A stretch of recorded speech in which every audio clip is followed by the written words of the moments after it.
We're going to continue to stand with our Philippine allies. We condemn the escalatory and irresponsible actions by the PRC to deny the Philippines from executing a lawful maritime operation in the South China Sea. And as you've heard Secretary Austin and others say, the Philippines' rightful legal maritime claims must be protected. Manila and Beijing hold talks on resolving their maritime dispute in the West Philippine Sea. A top Vatican official also weighing in on the issue, calling for a peaceful resolution to all conflicts.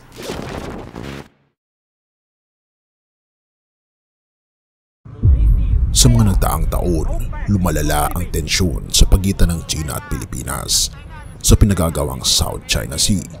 Kasama rito ang mga banta ng mga sagupaan na nagdudulot ng takot na maaring lumawak ang kaguluhan. Isama mo pa rito ang sinabi ni Senator Amy Marcos na mayroong 25 na nagbabadyang lugar dito sa ating bansa na maaring tamaan ng mga hypersonic missiles galing sa China.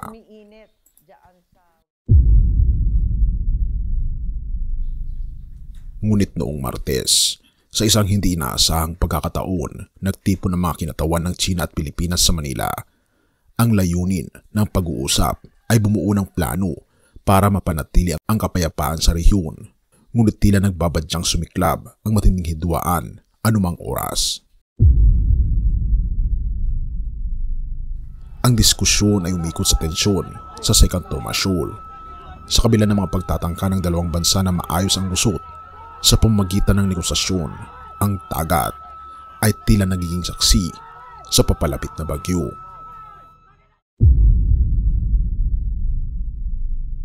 Sa kalagitnaan ng mga tensyon, naglabas ng pahayag ang Ministry of Foreign Affairs ng China.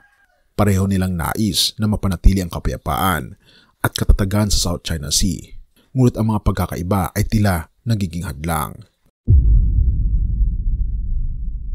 Kasama sa mga pinag-uusapan, ang pagpapabuti ng komunikasyon sa pagitan ng dalawang bansa at ang pagpapalakas ng dialogo ng kanilang mga Coast Guard. Ngunit ang China ay nanatiling matatag sa kanilang posisyon. Hinihiling sa Pilipinas na itigil ang kanilang provocative acts. Ang Department of Foreign Affairs ng Pilipinas ay naglabas din ng pahayag. Bagaman may substantial progress sa kanilang mga pag-uusap, nananatiling malalim ang mga pagkakaiba. Ang nakaraang mga sagupaan sa dagat ay nagdulot ng takot sa isang mas malaking labanan. Ang insidente noong Hunyo 17 sa Second Thomas Shoal kung saan sinalubong ng Coast Guard ng China ang misyon ng hukbong dagat ng Pilipinas ay nauwi sa marahas na sagupaan. 8 Pilipinong sundalo ang sugatan. Ang isa pa nga ay nawalan ng hinlalaki. Agad na kinondena ng United States Department ang aksyon ng China na tinawag itong escalatory and irresponsible. Binalikan nila ang kanilang pangako na ipagtanggol ang Pilipinas sa ilalim ng 1951 Treaty. Kasama sa pagpupulong noong Martes ang mga kinatawan mula sa mga Department ng Foreign Affairs, Depensa, Likas na Yaman at Coast Guards. Ang mekanismong ito ay itinatag noong 2017 matapos maupo si dating Pangulong Rodrigo Duterte. Ang mekanismong ito ay bahagi ng kasunduan sa pagitan ni Duterte at Chinese President Xi Jinping na nagbigay daan para sa mga mangingisdang Pilipino sa Scarborough Shoal. Ngunit ang tanong, maaari bang magtagumpay ang mekanismo sa ilalim ng mga pamumuno ni Pangulong Ferdinand Marcos Jr.? Habang nagpapatuloy ang tensyon at lumalalim ang pagkakaiba, tila walang kasiguraduhan ang hinaharap ng South China Sea.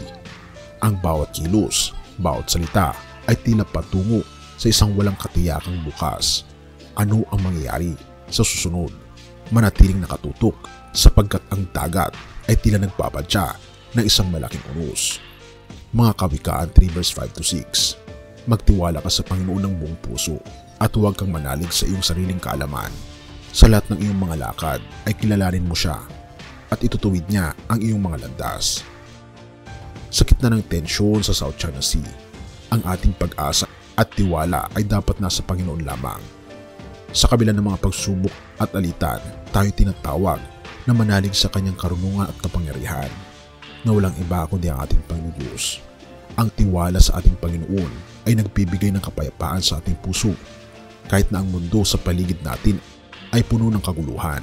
Sa bawat hakbang at desisyon, sikapin natin hanapin ang kanyang gabay upang ang ating mga landas ay ituwid niya. Ang kasalukuyang sitwasyon sa pagitan ng China at Pilipinas ay isang paalala na sa bawat hamon, ang tunay na kapayapaan ay matatagpuan lamang sa ating Panginoong Diyos. Tayo manalangin. Ama naming Diyos na makapangyarihan sa lahat, kami ay lumalapit sa iyo ng may mapagkumbaba at buong puso. Kami po ay nananalangin para sa mga taong nanonood ng nilalamang ito. Pagpalain mo po sila at ang kanilang pamilya. Sa gitna ng mga tensyon at alitan sa aming paligid, naway maranasan nila ang iyong kapayapaan na nagmumula lamang sa iyo. Ibigay mo po sa kanila ang kalakasan at katatagan sa bawat pagsubok ng kanilang kinakaharap. Gabay niyo po ang mga pinuno ng aming bansa at gayon din ang China. Naway magtagumpay ang mga pag-uusap tungkol sa tunay na kapayapaan at pagkakaunawaan. Ituro niyo po sa amin ang landas patungo sa kapayapaan at pag-ibig, at naway magliwanag ang iyong liwanag sa aming mga buhay. At salamat Panginoon sa pagdinig ng aming mga panalangin, at patawarin po kami sa lahat ng aming pagkukulang at pagkakasala, sapagat ito aming samot hiling sa matamis na pangalan ng aming Panginoon Jesus. Amen.